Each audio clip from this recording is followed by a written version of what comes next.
Magandang gabi po at magandang araw naman sa iba nating mga kapatid at taga-subaybay sa ating pong patuloy na ginagawang pagba-Bible study, kapatid na Jeriel. Magandang gabi po sa lahat. Magandang umaga sa iba't ibang dako na umaga ngayon o AM. Maraming salamat sa ating Panginoong Yahuwah na hanggang ngayon tayo ay nakapagbo-broadcast ng ganitong mahahalagang programa, kapatid na Erning. Opo, salamat sa Panginoon Diyos. Ang ating paksa na tatalakayin, manumbalik sa Diyos at hindi sa organisasyon. Bago natin talakayin ito, kapatid na Jeriel at mga mahal na kapatid, tayo po ay mananalangin po muna. Ama namin Diyos, Yahuwah na makapangyarihang kapo sa lahat. Magalang kami na lumalapit sa iyo. Taglay ang taus-pusong pagtanaw ng utang na loob, Panginoon, sapagkat sa maghapon na aming ginawang paglalakbay at paghahanap buhay, hinayaan mo kami at payapa mo kaming ibinalik sa aming mga tahanan. Salamat po. At sa oras na ito'y iniuukol namin ito para pag-aralan ng iyong mga katotohanan. Ang layunin namin ay para lalo namin malaman ito at aming matupad, sapagkat ang makinig sa aral mo'y isang bagay at ang isa pang dapat namin gawin ay ang sundin ito, sapagkat mahalaga ang pagsunod sa aral mong katotohanan.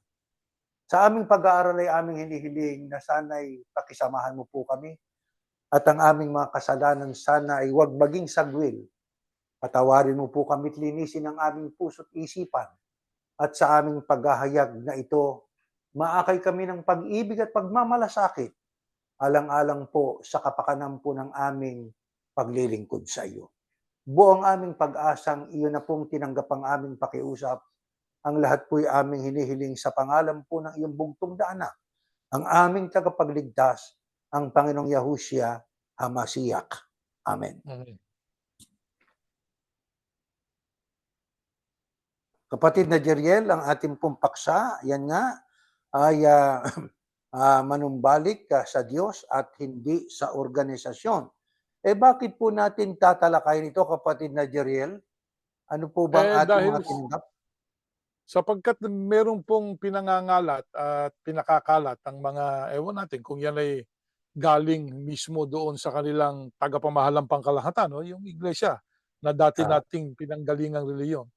Na ang kanilang mga kamag-anak, ang mga kamag-anak na natin, anong mga wala na doon sa relihiyon na yun, pinadadalan tayo ng liham na magbalik loob daw sa Diyos.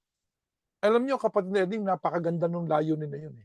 Yung kung ano man ang layunin noong nag-akda nung sulat at ipinangangalat naman ng mga dati mga kamag-anak natin, mga kawigan natin para makarating sa atin. Napakaganda ng layunin na yun, eh. Sapagkat tama, medyo nakinig po yata do'n sa ating sinabi noong araw na dahil sinasabi sa atin 'no, lalo na nung mga kapwa natin ministro, magbalik loob daw tayo sa iglesia, 'di ba? Eh, yeah. sa isang programa natin at sa pagsamba, tinalakay natin 'yan. Bakit anya? Sa iglesia kami pinababalik, hindi sa Diyos pinababalik. Kaya medyo siguro nagbago ng demeanor. Ayun na ngayon yung nakalagay sa sulat, magbalik loob sa Diyos. Maganda po ang kanilang nilagay ngayon. Kaya lang, dapat nating usisain 'yan, kapatid na Erning. Ano dapat nating usisain doon sa kanilang panawagan? Tama yung panawagan, magbalik loob sa Diyos, 'di ba? 'Yun ang Mhm. kanilang panawagan, eh. Oh, kung ilalagay natin 'yan sa panahon ng mga Pariseo, 'no? Kung ang Pariseo gumawa niyan, sino ang tinutukoy ng mga Pariseo diyan? Magbalik loob sa Diyos. O di yung tiniwalag nila, sino po ba kapatid na Erning ang tiniwalag ng mga Pariseo doon sa Ay, yung sinagoga? mga tagasunod ni Yahushua, At ang mga apostol, di po ba? mga apostol, yeah. So, para nilang sinasabi, "Oy mga apostol, magbalik loob kayo sa Diyos." Yun ang sinasabi ng mga Pariseo. Pariseo, Eh, yeah. kung pupunta tayo sa panahon natin ngayon, alamin natin, o tama yung sinabi mo, magbalik loob sa Diyos, eh. Pero kapatid na Erning, sino ba dapat magbalik loob sa Diyos? Yan, tatalakayin natin, kapatid na Jeriel. Oo. Kaya yung salitang manumbalik sa Diyos, return to God, di ba? Return to God. Yeah, tama, oo. Ngayon, ang wikang lumang tipan ay orihinal na isinulat sa pamamagitan po ng wikang Ebreo, kapatid na Jeriel. Siguro basahin natin kung ano ang katapat ng salitang return at anong kahulugan nun. Pakinggan po natin ito, kapatid na Jeriel. Let us read our first reference. Ayon. Teshuvah is the central theme of the time between Rosh Hashanah and Yom Kippur. Alam na po natin yan. Yung Rosh Hashanah na yan at Yom Kippur, yan ang mga sinisilibra ng mga Israelita noon. Known collectively as the 10 days of Teshuvah. Eh ang ating tanong, ano ba ibig sabihin ng return to, na ano po ang katapat sa wikang Ebreo ng return? Ito, typically, Teshuvah is translated from the Hebrew as repentance. But it is literally means return, as if turning back to something you've strayed or looked away from. Kaya sa orihinal na manuskrito o sulat kamay sa wikang Ebreo, yan palang return. Ang ibig sabihin po niyan sa Ebreo ay repentance. No? At yan nga, literally means return. Ang katapat nga ay teshuvah. Ayan, nakikita natin sa ating screen. Yan ay wikang Ebreo. Sa makatwid, noon pa man po, ginagamit na po yung teshuvah. Ibig sabihin, bago ka makapanumbalik sa Diyos, kailangan ka munang mag-repent. Wala namang manumbalik na hindi mo na nag-repent. At pag sinabing return o teshuvah, dati kang may kaugnayan sa Diyos. Dati kang malapit sa Diyos. Dati kang ika nga ay makadiyos. Di ba, kapatid na Jeriel? Ngayon, sino po ba ang unang tinukoy ng Diyos na dapat magbalik loob sa Kanya at bakit? Pakibasa natin ang next slide natin. Sa Zacarias at Exodo magkasunod dito. Tulad ng inyong mga ninuno, hindi kayo sumunod sa aking mga tuntunin. Manumbalik kayo sa akin. Ay, ang panawagan yan. Yeah. Manumbalik kayo sa akin.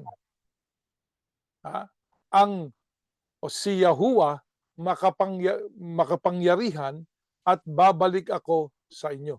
Sa mga kapatid, ang nagpapabalik loob sa mga nahiwalay na tao niya ay ang Diyos mismo, si Yahuwah mismo. Manumbalik kayo sa akin, si Yahuwah, makapangyarihan at babalik ako sa inyo. Teka muna. Mayroon pong kondisyon yung sa mga nagbabalik, yung mga inikayat ng ni Yahuwah magbalik. Magbalik kayo, babalik ako sa inyo. Kaya dapat nating hindi po kailangan yan maintindihan ng tao. Pero itinatanong ninyo, ano kami manunumbalik sa inyo? Yun ang tanong. Magandang tanong. Di ba? Maganda yung tanong. Paano kami manunumbalik sa inyo? Sinabi pa ni Yahuwah, makapangyarihan, ako si Yahuwah ay hindi nagbabago. Kaya nga, kayong mga lahi ni Jacob ay hindi lubusang nalipol. So sumagot si Yahuwah, ang sagot niya, ako si Yahuwah, hindi nagbabago. Hindi ako nagbabago, sabi niya . Kaya nga kayong mga lahi ni Jacob, lahi ni Israel yan, no? Dahil si Jacob yan si Israel Yeah. ay hindi lubusang nalipol. Kaya hindi sila, dami nang gusto lumipol sa kanila Di ba? Hindi lubusang nalipol para makapagbalik loob sila sa Diyos. Ayan. Yan ang sinasabi diyan sa mga talata. Kaya mayroon pong kondisyon ang Diyos na babalikan ng dating may relasyon sa Kanya. Ako'y bumalik kayo sa akin, babalik ako sa inyo. Tama. Yan ang kondisyon ng Panginoon Diyos. Sa makatwid, ang unang dapat gawin ng dating may kaugnayan sa Diyos ay mag-repent sapagkat isa sa kahulugan ng teshuvah yon, repentance at saka return to God. Okay? So pagka tayo po ay nag-repent at nag-return sa Diyos, ang Diyos nang bahala doon. I will return to you. Pag binasa nyo sa English. Ang sabi rito, kaya nga kayong mga lahi ni Jacob. Alam natin ang lahi ni Jacob, yan nga po ang bayang Israel. Ano ba inaasahan ng Diyos sa Israel? O ito, pakinggan po natin. Next slide po. Kapatid na Jeriel, pakibasa po natin. In that day there will be written on the little bells on the horses, holy to Yahuwah. And the cooking pots in Yahuwah's house will be holy to Yahuwah, like the bowls before the altar. Every cooking pot in all the houses in Jerusalem and in Judah will be holy to Yahuwah of hosts. And all who sacrifice will come and take them and boil their sacrifices in them. And in that day, there will no longer be a Canaanite, that is, any godless or spiritually unclean person, whether Jew or Gentile, in the house of Yahuwah of hosts. Kaya diyan po, kapatid na Jeriel, maliwanag ng tinutukoy na ninuno ay ito po ang bayang Israel. At ang Israel, ayon po sa ating pong binasa, inaasahan ng Diyos yan na maging katulad din ng Diyos. Sapagkat ang sabi nga, in that day there will be written on the little bells on the horses, holy to Yahuwah. Yung salitang holy to Yahuwah ay 2 beses binanggit Ayan sa verse 20, holy to Yahuwah. Pagkatapos sa verse 21 naman, ang sabi, every cooking pot in all the houses in Jerusalem and in Judah will be holy to Yahushua. Diyan po sa mga magkasunod na To bersikulo Yahuwah, na yan, to Yahuwah po, to Yahuwah. Yahuwah, ibig sabihin ko, Yahuwah, ay 2 beses binanggit yung holy to Yahuwah, holy to Yahuwah. Sa makatuwid, mga kapatid, diyan ay atin pong mapapansin na ang Diyos na pumili sa Israel ay banal. Kaya naman niya pinili ang Israel, may dahilan, kapatid na Jeriel. Anong dahilan? Ito, basahin natin, next slide. Ang daming bansa pero yun ang pinili niya. If you will in fact obey my voice and keep my covenant or agreement, then you shall be my own special possession and treasure from among all peoples of the world. For all the earth is mine. Nilinaw din ni Yahuwah yun. All the earth is mine. And you shall be to me a kingdom of priests and a holy nation, set apart for my purpose. These are the words that you shall speak to the Israelites. Ayan po, kapatid na Erning, yan ang isa sa mga layunin at dahilan. If you will in fact obey my voice and keep my covenant or agreement, then you shall be my own. Hindi lang sinabing own special pa Special na posesyon o pag-aari, kayamanan among all peoples of the world. Sabi ng Diyos all the earth is mine. Lahat ng mga taong yan, ako lumikha, pero kayo, special kayo, yun yung Israel. Kayo ay kayamanan from among. Kaya yung mga taong nilikha ng Diyos, ang Israel po, kayamanan ng Diyos. Yan ang turing ng Diyos sa Israel. Kayamanan ko kayo among all peoples of the world. Isipin mo yan. Ganyang kahalaga sa Diyos ang Israel Kaya kapag ang isang tao hindi minamahalaga ang Israel, hindi mo minamahalaga. Ang mahalaga kanino? Sa Diyos. Sa Diyos. Yeah. Kaya diyan, kapatid na Jeriel, kung paano ang nagbukod sa kanila para maging special possession and treasure ay si Yahuwah, na ang sabi, holy to Yahuwah. Yeah. Holy to Yahuwah. So ang inaasahan din dito sa bayang Israel, maging holy nation of God. Pero anong ginawa nila? Naku po, ang haba ng kanilang track record pagdating sa paglabag. Ayan. Pero, pinagpala sila ng Diyos, pero basahin natin itong kasunod. Deuteronomio 31. Next slide. Kunin ninyo ang aklat ng kautusan na ito at ilagay sa tabi ng kahon ng kasunduan ni Yahuwah na inyong Diyos. Mananatili ito roon bilang saksi laban sa mga mamamayan ng Israel, sapagkat nalalaman ko kung gaano kayo kasuwail. Nako, medyo mabigat na bigla ito. Kung gaano katigas ang inyong ulo. Nako, sa bayan ng Diyos yan, kilala ng Diyos yung bayan niya. Pero tigas ang ulo. Kahit nga ngayong kasama niyo ako, nagre-rebelde na kayo sa kay Yahuwah. Ayan, Sabi ni niya, no? Moises, yeah. Sabi ni Moises, kahit nakasama niyo ako, nagre-rebelde na kayo kay Yahuwah. Ano pa kaya kung patay na ako? Sabi Sabi ni ni Moises, Moises. yeah. Di ba? Tipunin ninyo sa harap ko ang lahat ng tagapamahala ng inyong angkan at ang lahat ng opisyal para sabihin ko sa kanila ang mga bagay na ito. At tatawagin ko ang langit at ang lupa bilang saksi laban sa kanila. Sapagkat nalalaman ko na kung patay na ako, siguradong gagawa kayo ng kasamaan at Ayan na. itatakwil ninyo ang lahat ng iniuutos ko sa inyo. Sa bandang huli, darating sa inyo ang lahat ng kapahamakan dahil gagawa kayo ng masama sa paningin ni Yahuwah at gagalitin ninyo siya sa pamamagitan ng mga gagawin ninyo. Ngayon, kapatid na Erling, Maliwanag po hindi, dyan, oh, kapatid na Jeriel. Nandiyan po ang Holy Nation na yung pang-holy at saka holy as special possession at treasure ng Panginoon, ibig niya na maging katulad niyang holy. Pero naging matigas ang ulo, kapatid na Jeriel. aha, Lumaban pa sa Panginoon Diyos eh. Nagrebelde pa sa Panginoon Diyos. Isipin nyo, ang bayang espesyal sa Diyos, imbis na magpasalamat at paglingkuran ng Diyos eh, bumaling pa sila sa iba't ibang kaswailan at katigasan ng ulo. Lumaban sa yeah. Panginoon Diyos eh. Di ba? Itinakwil ang utos ng Panginoon Diyos. Kaya ang sabi ni Moises, buhay pa ako ngayon eh. Kung ngayon nga, matigas na ulo niyo, nagre-rebelde na kayo, ano pa kaya kung patay na ako? Mhm. Kasi ang kasunod po diyan na mangangasiwa ay itong si Josue. Di po ba? Sa madalit sabi, itong Israelita na special possession at treasure ng Panginoon Diyos, ang expectation ng Panginoon Diyos sa kanila, sapagat ang Diyos na sa kanila ay tumawag ay holy, sila ay maging holy nation din. Pero ang kanilang iginanti ay ang paglabag, katigasan ng ulo at kaswailan. Ano pa sabi ng Biblia pagdating sa sulat ni Osias? Ito, Osias naman, 11:17, ito nakasulat. Basahin ko po. Nagpasyang lumayo kayo sa akin, ang aking mga mamamayan. Isipin nyo, aking mamamayan, pero lumayo sa Diyos. Kaya kahit na sama-sama pa silang dumulog sa akin, hindi ko sila tutulungan. Nagdamdaman Diyos, kapatid na Jeriel. Mhm. Isipin Yeah. nyo sa dinami-dami ng mga bansang nakapaligid sa inyo, ay kayo ang bukod tanging pinili. Hindi kaya pinili sapagat marami kayong sa bilang.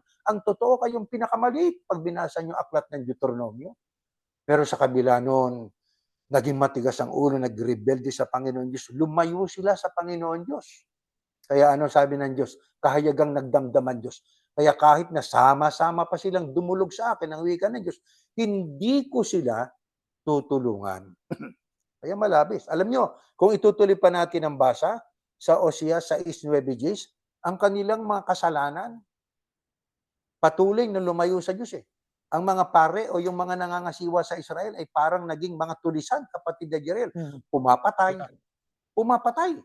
Gumagawa ng mga nakakahiyang mga bagay at sumamba na sila sa mga Diyos-Diyusan, hindi na kay Yahuwah. Ano pa na naman ang patotoo nitong si Ezekiel naman? Ito naman ang patotoo ni Ezekiel, mga kapatid. Basahin po natin. Next slide. Ayan. Isinumpa ko sa kanila na palalayain ko sila sa Ehipto at dadalhin sa lupaing pinili ko para sa kanila. Ang tinutukoy diyan ay ang Israel, di po ba? Palalayain sa Ehipto. Isang maganda at masaganang lupain. Ang lupaing pinakamaganda sa lahat. Isipin yung pagpapala po yan. Mula sa pagkaalipin, naglaan ng Diyos ng pagpapala. Isang magandang wika at masaganang lupain, ang lupaing pinakamaganda sa lahat. Yan ang lupaing pinili ng Diyos para sa Israelita. Etong sabi sa 7. Pagkatapos sinabi ko sa kanila, itakwil na ninyo ang inyong mga Diyos-Diyusan. Huwag ninyong dungisan ang inyong sarili sa pamamagitan ng pagsamba sa mga Diyos-Diyusan ng Ehipto. Dahil ako ang Panginoon na inyong Diyos. Pero nagrebelde sila at hindi nakinig sa akin. Hindi nila itinakwil ang kasuklam-suklam na Diyos-Diyusan ng Ehipto. Kaya sinabi kong ibubuhos ko ang matinding galit ko sa kanila roon sa Ehipto. Yan po ang bayang Israel. Nagdamdam ang Panginoon Diyos.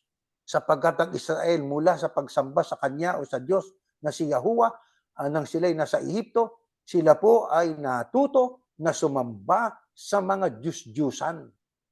Nagdamdam ang Panginoon Diyos. Isipin nyo, Pag nakalaya, nakalaan, maganda ang pinakamagandang lupain sa lahat ng lupain ang ibibigay sa kanila. Kaya ang sabi ng Panginoon Diyos, ibubuhos ko ang matinding galit ko sa kanila roon sa Ehipto. Kaya diyan ay ating mababakas na ang Diyos ay nabigo sa Israel. Mga kapatid, ang Israel ay may karapatang dumiyo sa Diyos sa dinami-dami ng mga bansa. Sa paligid nila, mga paganismo po yun, mga sumasamba sa mga Diyos-Diyosan. Di ba? Pero sila, ang sinasamba nila, ang Diyos na lumikha ng langit at lupa. Alala umbagay, si Yahuwah. Pero sa kabila ng kanilang tinanggap na pagpapala, naging swail, nagrebelde, sumamba sa mga Diyos-Diyosan. Ano pa ginawa nila? Eto pa, next slide. 3:5, Aklat ng Malakyas. Sinabi ni Yahuwah o ng Panginoong makapangyarihan sa mga Israelita, darating ako upang hatulan kayo. Ayan na. Kaya nagdamdamdaan Diyos, darating ang wika ko para hatulan kayo.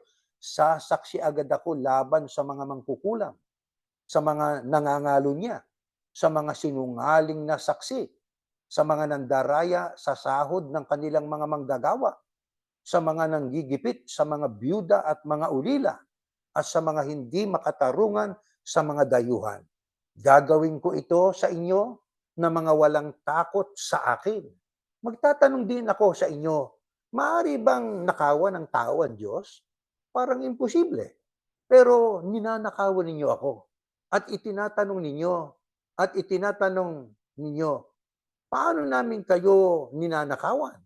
Ninanakawan ninyo ako dahil hindi ninyo ibinibigay ang inyong mga ikapo at mga handog.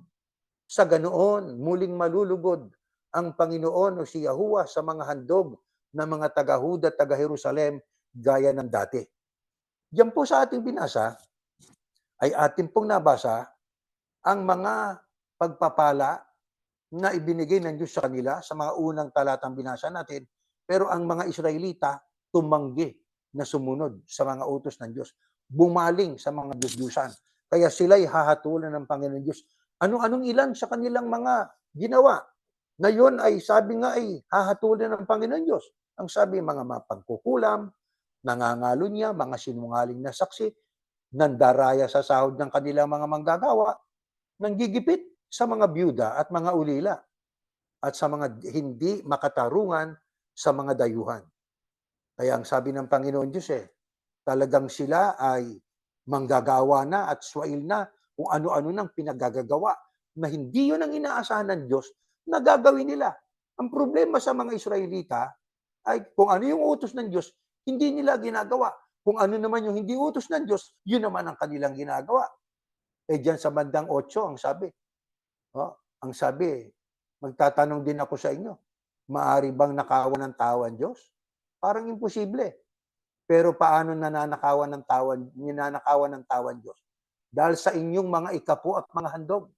Sa makatuwid, ang isa sa gawain ng mga Israelita na ipinagdamdam ng Panginoon Diyos sa kanila, kaya sila ay dadalhan ng Diyos ng kahatulan, hindi sa isa nanggigipit sa mga byuda, noon pa pala yan. Talagang mayroon ng ganyan. At saka, yun nga, yung mga hindi makatarungan sa mga dayuhan, walang takot sa Panginoon Diyos yun. At hindi lang yun, pagnanakaw sa Diyos. Paano ninanakawan ng Diyos? Sa magitan po ng ikapo. Kasi dati sa Israel, 10%. Sa ating panahon, handog. Sa panahon natin, pagka ang isang samahan ay mayroon pong mga leader na nagnanakaw ng kanilang mga handog, paano yung pagnanakaw? Ay ginagamit sa kanilang sariling kapakinabangan, di ho ba?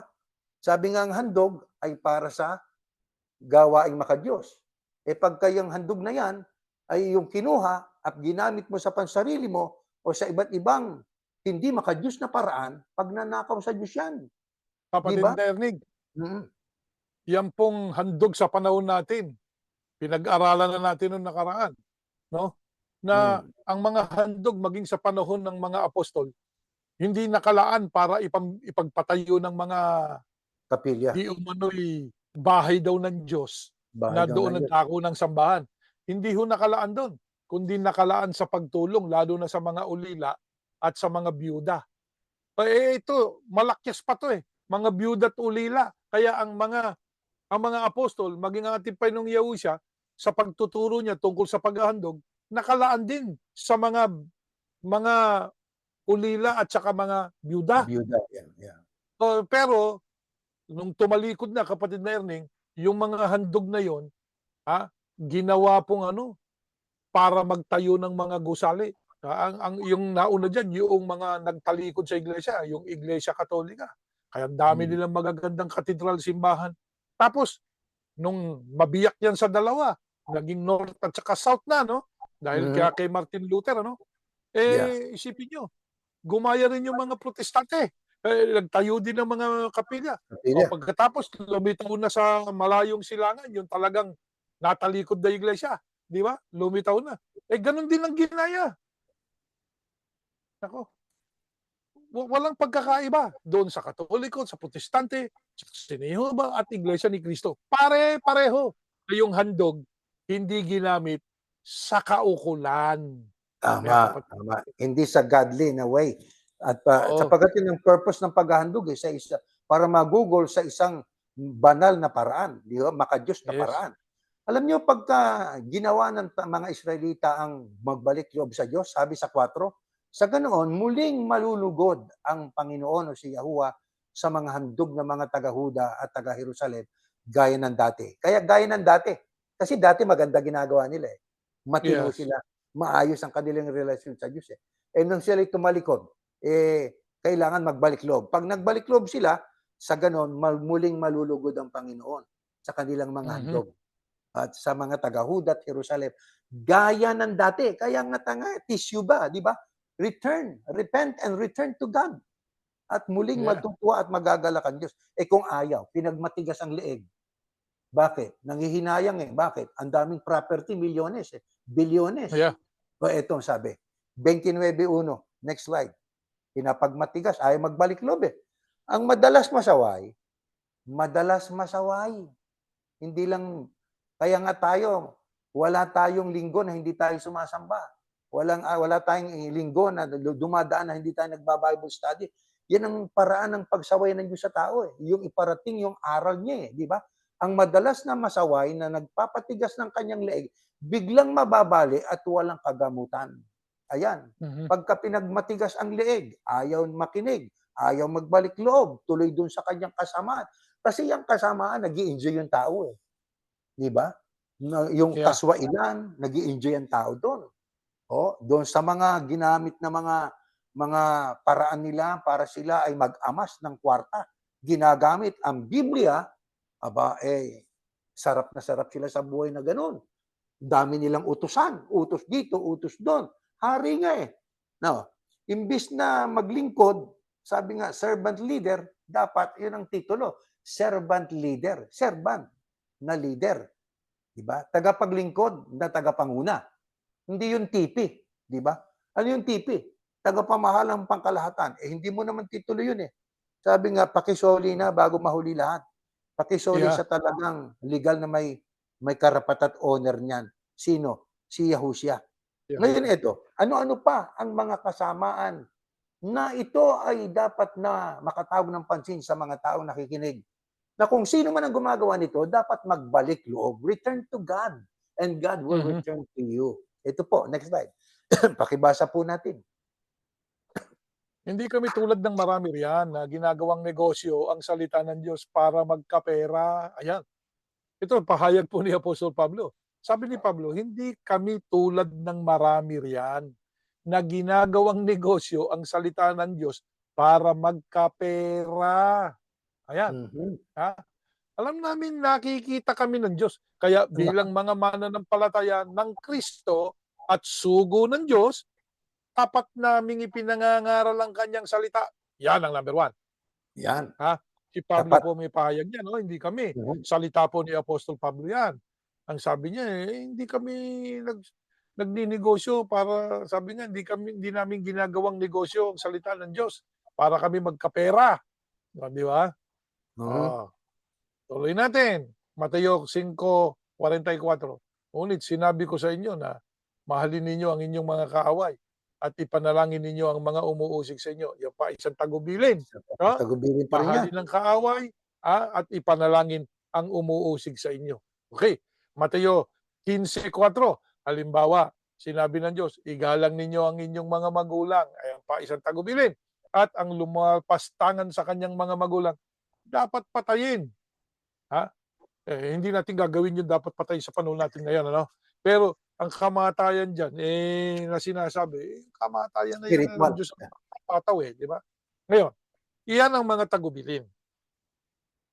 Mga tagubilin, ito ang ginagawa ng mga tumalikod, kapatid na Yun. Erning. Totoo yun. Totoo yun. Ito gawain ng mga tumalikod. Ano po yan? Ginagawang negosyo sa salita ng Diyos. Sabi na ng Diyos, hindi ako tumitira dyan sa bahay na yan. Patayo ka pa ng patayo. Tapos bili ka ng bili. I-renovate mo. Ihahandog mo kunyari sa Diyos. Pagkatapos, yung inihandog mo na sa Diyos, ibibenta mo uli. Ano ba yun? Negosyo yun. Ano ba yun? Yung bumili ka, tapos i-renovate mo, ibinenta mo. Di ba buy and sell yan? Ano yun? Ginawa mo, pati yung di umano'y bahay ng Diyos, nagpiprip ka ng bahay ng Diyos. Isipin mo, flipper. Di ba? Yeah. Para kapera. Ayan.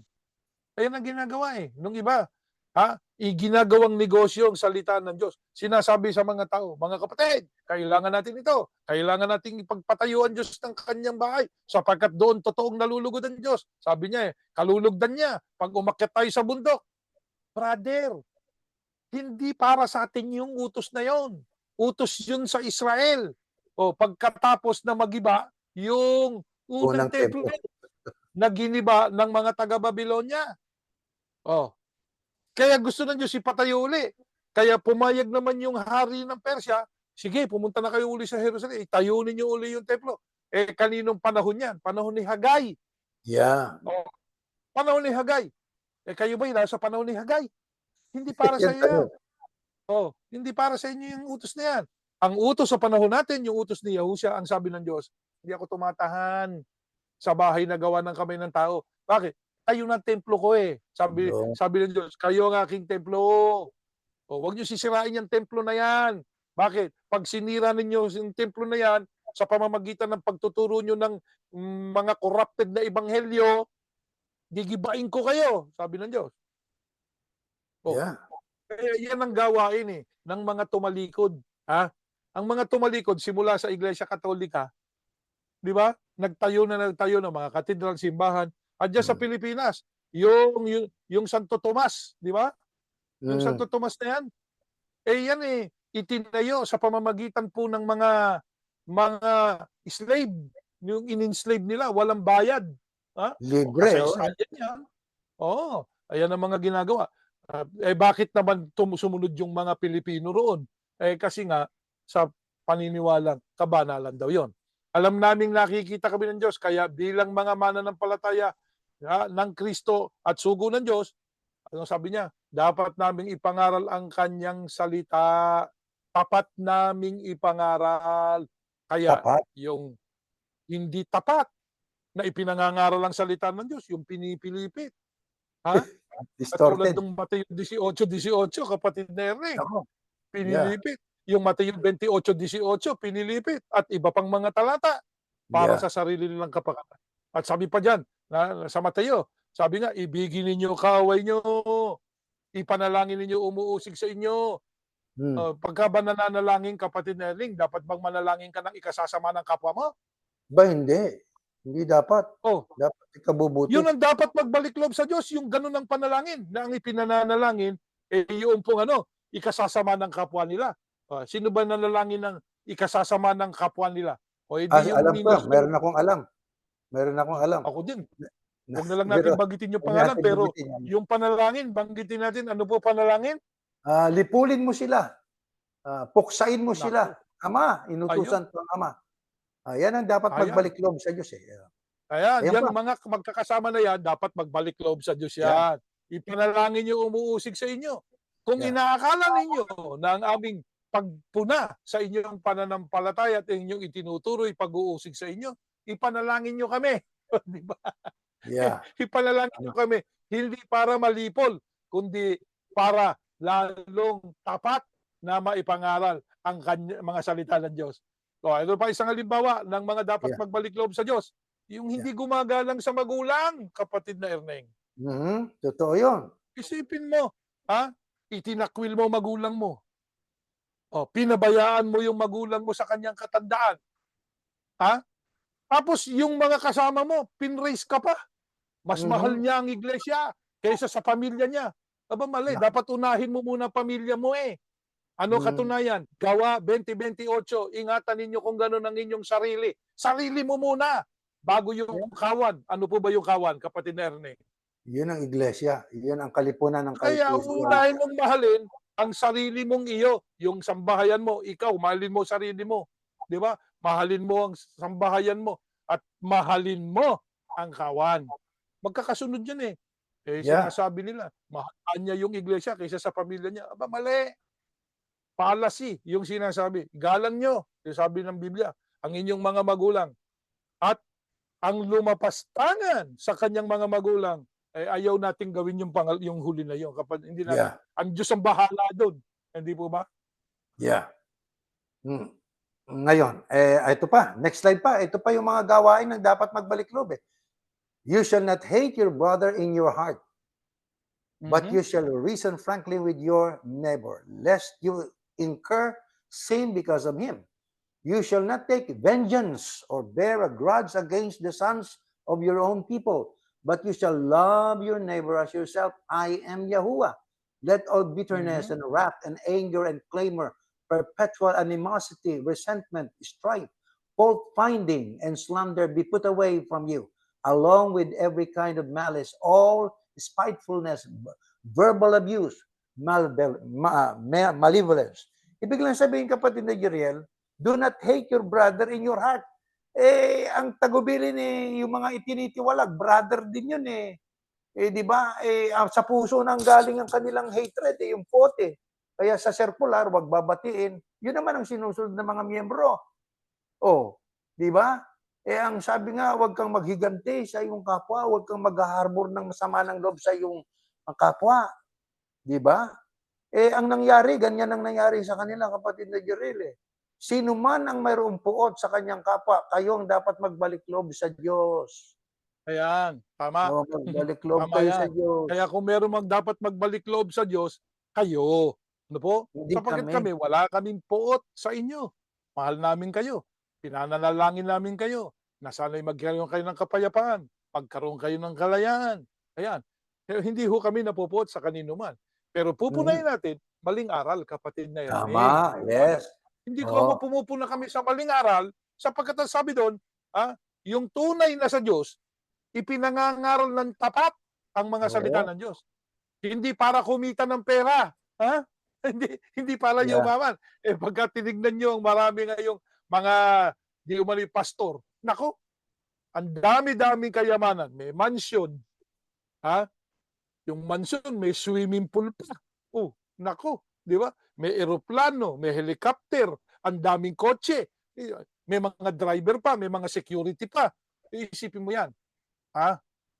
Kumita ng malaking pera. 'Yun. Hindi 'yun. Papaano sila nagkaroon ng pera, kapatid na Erning? Nagnegosyo po ba na mula doon sa maliit na kinita nila, ininegosyo ba 'yon? O ang ininegosyo nila ay yung pera na iniabuloy para sa Diyos? Yung mga iniabuloy ng mga miyembro para sa Diyos. Eh di hindi sa'yo 'yon, 'di ba? Hindi kanila yun. Okey lang yumaman ka kung ang perang ipinangnegosyo mo, eh iyo, eh hindi naman sa'yo. Sabi nga eh, sa Diyos ito. Ay sabi Yeah. nga nung dating nangunguna, hindi ko puwedeng ipamigay ang mga handog at mga abuloy. Dapat mo ngang ipamigay, yun ang utos eh. Hindi mo puwedeng ipamigay, pero ano ginawa kapatid? Inimbes, 'di ba? Ininvest. Inimbes. Yeah. Ay ayan ang ginawa. Kaya sino po dapat magbalik loob, kapatid Erneng? Sila pong mga lumabag sa mga binasa nating ito. At ito pang Yeah. kasunod, next slide. Ito pa, meron pa. Mhm. Ito, next slide. Dami pala talaga. Mhm. Ito, bawal to. Wag ninyong pagmamalupitan ng mga dayuhan dahil mga dayuhan din kayo noon sa ito. Sabi sa mga taga-ito. Wag ninyong Ah, aapihin ang mga byuda at mga ulila. Nako, inulit uli. Kung gagawin Ayan. ninyo ito at humingi sila ng tulong sa akin, siguradong tutulungan ko sila. Yung mga inapi nilang biyuda at mga pag humingi ng Mhm. tulong sa Diyos yan, tutulungan ng Diyos. Talagang magagalit ako sa inyo at papatayin ko kayo sa labanan. Mabibiyuda. Mabibiyuda ang inyong mga asawa at mauulila ang inyong mga anak. Yan ang Ayan. salumang tipan. Kaya binanggit uli ang Mhm. tungkol dun sa mga byuda at mga ulila na kanilang inaapi. Sino yung umaapi? Eh di yung mga tao na ayaw sumunod sa kalooban ng Diyos. Eh sa panahon Yeah. natin, ano ang sabi pa? Mamuhay kayo ng mapayapa sa isa't isa. Huwag kayong magmataas. Nako, yan ay malimit nating maridinig yan sa ating pinanggalingang institusyon eh. Di ba? Sa Mhm. halip ay makipagkaibigan kayo sa mga taong mababa ang kalagayan. Huwag kayong magmarunong. Kami lang Ayan. maliligtas. Kung wala kayo rito, dagat-dagatang apoy kayo. Mhm. Hindi Nako, lang yun, ano yan? Kapartnernig. Ito pa, next slide. Ito pa, basahin natin. Ito, sa 7. Huwag ninyong husgahan ang iba para hindi rin kayo husgahan ng Diyos. Mapagpakunwari, alisin mo muna ang malatrosong puwing sa iyong mata nang sa ganun ay makakita kang mabuti para maalis mo ang puwing sa mata ng iyong kapwa. Huwag maging mapaghusga. Eh diyan sa ating pinanggalingan, maging tayo noon nung tayo nagtiteksto, pag hindi kayo kaanib dito sa Iglesia ni Cristo, hindi kayo maliligtas. Eh ang sabi, huwag ninyong husgahan ng iba. Kayo ang dapat magbalik loob eh, hindi kami. Yeah. Kapatid na Jeriel, di ho ba? Tama. Ano ngayon ang sabi ng Diyos? Ito, panawagan ng Diyos. Sa Karyas. Noon at ngayon, yung mga spiritually lumaban sa Diyos, ito panawagan. Matindi galit ko sa inyong mga ninuno. Kaya magbalik loob na kayo sa akin at manunumbalik ako sa inyo. Ngunit nangyari sa inyong mga ninuno ang aking mga sinabi at mga babala sa pamamagitan ng aking mga lingkod na propeta. Kaya nagsisi sila at sinabi, pinarusahan tayo ng Panginoon o ni Yahuwah na makapangyarihan ayon sa ating ginawa, gaya ng kanyang napagpasihang gawin sa atin. Yan po ay Mhm. ating mababakas ng Diyos ay matindi galit sa mga ninuno. Yan ang mga Israelita. Kaya ang sabi, magbalik loob na kayo sa akin. Kailan ka dapat magbalik loob? Abay, habang may panahon. Di ba? Yan ang panawag. Manumbalik ako sa Tama. inyo, sabi ng Diyos. Di ba? Tama. Kaya magsisi at gawin yung nararapat. Bakit? Pagka hindi natin pinagsisihan at hindi tayo nagbalik loob sa Panginoon Diyos, ang sabi, parurusahan tayo ayon sa ating ginawa. Kapatid na Jere. Kung ano yung ating Mhm. ginawa, yun ang ating aanihin. Gumawa ka ng mayroong pandaraya, gumawa ka ng paglabag sa kalooban ng Diyos. Naiipon yun eh. Pag hindi ka Yeah. nagsisi at nagbalik loob, tayo po ay mapapariwara. Ano pang sabi ngayon? Panawagan, ito, Nehemias 1:9. Ganito nakasulat. Ngunit, kung manunumbalik kayo sa akin at tutupad sa mga utos ko, kahit mangalat pa kayo sa pinakamalayong lugar, titipunin ko kayong muli sa lugar na pinili ko upang ako'y parangalan. Isipin yung garantiya ng Diyos. Basta tayo po ay magbalik loob sa Diyos. Sinong dapat magbalik loob? Ang mga tao na lumabag sa kalooban ng Diyos. Ang panawagan nila sa mga kamag-anak nila, tumanggap din ako niyan eh. Tinext ako ng isa sa aking mga pamangkin sa Pilipinas. Mhm. Uncle, tito, magbalik loob na kayo sa iglesia. Di ang sabi ko sa kanya, hindi ako sa iglesia nagkasala. Kung ako man ay itinuturing na nagkasala, kaya itiniwalag. Sa Diyos ako dapat magbalik loob. Kung ang pagkakatiwalag sa akin ay kalooban ng Diyos, di ba? Sa kanya ako dapat magbalik loob. Kanino ba nagkakasala ang tao, kapatid na Jeriel? Sa Diyos. Sa Diyos. Kanino dapat magbalik loob ang tao? Hindi sa Panginoon Diyos. Common sense lang po eh. O di ho ba? Common sense lang. Ngayon, diyan po sa organisasyon na pinanggalingan natin, mayroon akong tinanggap na pahayag galing sa ating kapatid na ito'y sa loobin niya, kapatid na Jeriel. Ang sabi rito, ang INC ay alam natin na mabusisi sa mga record keeping. Mhm. Ang tanong natin sa kanila ito, ano kaya ang porsyento ng mga natiwalag? Nanlamig, umalis sa talaan, inalis sa talaan, pagkatapos ay kusang nagbalik loob. Bakit kaya ang statistics na ito ay hindi ipinagyayabang ng Iglesia ni Cristo? Yun ang tanong lang ng kapatid natin. Ang puro pinagyayabang nila ay marami na bautismo ng pulis, mga sundalo, etc., etc. Pero bakit ayaw nilang ipakita ang negatibo? Tapat ba silang mangangaral o hindi tapat? Hindi, hindi. Hindi tapat, eh. 'Pag sinabing tapat, pakita mo yung positibo at negatibo. Yung nagawa niyong matino at yung nagawa niyong hindi matino. Ay yung inyong mga Yeah. ginawang mga hindi matino, pinagyayabang ba niyo 'yon? Walang One-sided kayo, eh. transparency, di ba? Walang transparency. Kaya ang sabi ng kapatid dito, konklusyon ko, mababa ang porsiyento ng nagbabalik sa Iglesia ni Cristo. Sabi nga, nakalaya ka na sa piitan ng pananampalataya sa loob ng INC. Babalik ka pa ba? Mas masarap ang maglingkod ng may tunay na kalayaan. Hindi ko na Tama. babanggitin ang pangalan ng sumulat na ito. Ayan, kapatid na Erning, tama yun eh. Masarap maglingkod na mayroon kang tunay na kalayaan. Doon sa iglesia, tayo, ministro tayo, no? Doon sa Mhm. iglesia, may kalayaan ba tayo ron? Hindi. Wala. Kung ano iutos noong di umano ay tagapamahalang pangkalahatan, yon ang gagawin mo. Kung hindi mo gagawin yon, aba, may kalalagyan ka. Di ba? Kaya, mga ministro dyan sa iglesia ni Cristo, kahit ano sabihin nyo, wala kayong kalayaan. Hindi nyo rin maipapahayag sa mga tao na inyong minimisyon ang tunay ninyong pananampalataya. Pananampalataya ng iisang tao ang inyong ipinapalaganap. Hindi yan pananampalataya na galing kay Yahusha.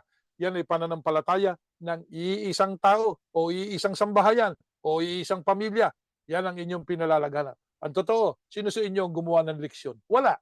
Isa lang ang gumagawa ng leksyon. Hindi ba? At kung Mhm. may gumawa mang ibang leksyon, kailangang aprubahan noong tagapamahalang pangkalahatan para maituro doon sa English. Hindi nyo pananampalataya tinuturo nyo. Ipinatuturo nila sa inyo ang gusto nilang ipaalam sa mga kapatid o sa mga tao, yung kanilang paniniwala. Yun ang dumarating sa tao. Hindi tapat, ha? At hindi katotohanan. Ang marami doon sa mga ibang itinuro, hindi katotohanan. Kaya dapat usisain, dapat siya sa atin. Kapatid na Erning, yan ang mahalagang dapat na alamin ng tao. Kaya maganda yung sulat ng kapatid na yan. Kung sino man yung Mhm. gumawa ng sulat na yan, ay tama ang kanyang obserbasyon. Di ba? Wala naman talagang nagbabalik. Alam niyo kung bakit? Ang unang tanong, ayon sa hula, kapatid na Erning, sino ba Mhm. talaga gaano ba karami yung umalis? Gaano ba talaga karami? Sino ba talaga yung dapat magbalik? Yung bang marami ang dapat magbalik o yung napakakaunti na natira? Ito, Yung pwede ko po share ito? sige, Magse-share paki-share man natin. ako. Yeah. Eh, yeah, magse-share ako. Ayan, ito i-share ko. Ayan, mababasa natin sa Tagalog din, ano? Ayan, nakasulat eh. Mhm. Hmm. Sa 8-9, ayan, Yeah. lalagyan ko ng asul. Natin. Teka. Ayan. Yeah. Sabi diyan, at ang anak na babae ng Sion. Lahat tayo sumasampala, lalo na kayo mga Iglesia ni Cristo, no? Diyan sa relihiyong kinabilangan namin dati. Sumasampalataya tayo pare-pareho, ang anak na babae ng Sion ay ang Iglesia ni Cristo sa huling araw. Itinuro sa atin yan. At ang anak na babae ng Sion ay naiwang parang balag sa isang ubasan. Iniwan yung iglesia. Yung anak na babae ng Sion, iniwan, kapatid na Erning. Iniwan. Paraan niyang pahingahan sa halamanan ng mga pipino, parang bayang nakukubkob. Yun ang nangyari doon sa iglesia eh. Mhm. Sino yung umiwan? Kung hindi nag-iwan, ito naman yung nag-iwan, natira mula doon sa mga Yan yun. umalis, na iniwan yung bayan, iniwan yung anak na babae ng Sion. Kung hindi nag-iwan sa atin ng napakakaunting labi ang Panginoon ng mga hukbo, naging gaya sana tayo ng Sodoma, naging gaya sana tayo ng Gomora. Kaya sino po dapat magbalik? Yung nakararami na umalis, sumunod doon sa mga pinuno, lalo na yung pinuno na lumapastangan sa kanyang sariling magulang. Yan ang mga umalis. Yan ang mga dapat magbalik loob. Kaya yung sulat na kanila pong ginawa, o kung sila man ang gumawa nun, o isang kapatid nila sa iglesia, tama. Pero ang hindi niya inilagay doon, sino ang dapat magbalik? Di kayo di ba, na mga lumisan sa anak na babae ng Sion. Kung hindi kami natira, ubos na ang iglesia. Yeah, Katulad na nung unang Sodoma iglesia, at para ng Gomorrah. Sodoma at Gomorrah. Buti natira kami. Kaya sumama kayo uli dito. Nako, yan ang panawagan. Magbabalik loob kayo ngayon. Kayo magbabalik loob sa Diyos. Hindi po kami. Ano po? At yung nakararami ang dapat bumalik. Mula doon sa tinawag tayo eh.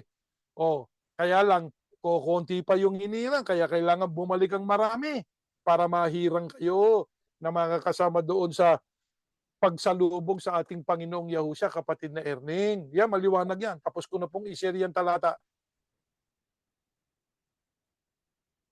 Kaya kapatid na Jeriel, ang dapat na magbalik loob ay hindi po tayo sapagkat tayo ho ang nagpatuloy eh.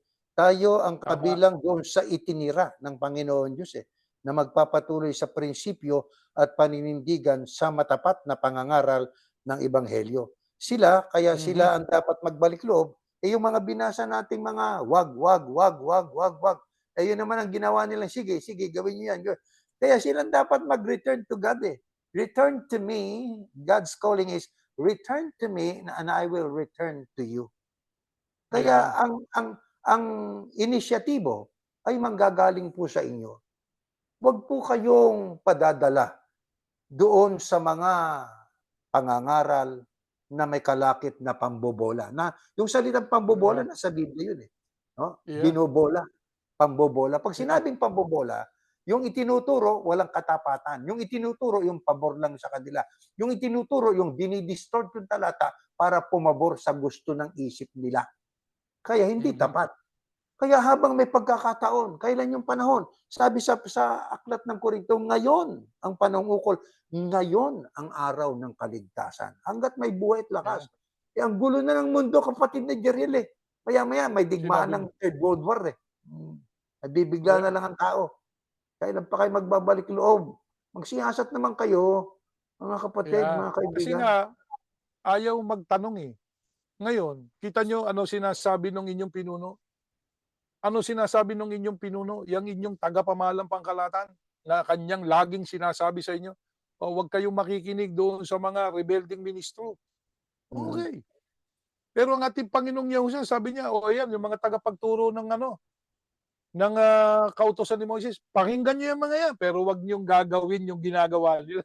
So, Yeah, baliktad eh, 'di ba kapatid Nerding? Ang baliktad, sabi yeah. ng Panginoong Yahushua, "Makinig kayo diyan, oh, pero wag niyong gagawin yung ginawa." Eh, Yeah. kayo, Pero, binabawal yeah, naman, wag makinig. Alam niyo kung bakit wag na kayong makikinig sa'min? Matutuklasan niyo kasi ito, eh, kita niyo? exactly. Matutuklasan niyo kung sino siya, kung ano pinaggagagawa niya, at ng kanyang buong angkan. Matutuklasan niyo. Kaya, Kaya, sabi nga, kapatid na Ernie, sa salitang kanto, mabubuking, 'di ba? mabibisto. Eh, Oo. alam nyo, at saka nadinig ko pa yung teksto niya nun. Sabi niya, kayo ba, mga mahal na kapatid, kung kayo ay may nababasa kayo o napapanood niyo sa video na ang kanilang ipinangangaral labag na sa ating sinasampalatayanan, magpapatuloy pa ba kayong makikinig doon at saka magbabasa? Abay, siya din ang sumagot, eh wag na. Eh ba't takot na ang mga miyembro niya ay magsiyasat at makinig sa ibang mangangaral? Eh siya palagay ko may kinatatakutan siya eh. Yun na nga, baka siya'y Oo, mabisto. Mm, mabibisto, mabibisto. yeah. Eto, Eh, yung huling talata, Nehemias, mm, yan, yan. ang sabi nga ng Ayan ang Panginoon isa. Diyos yan.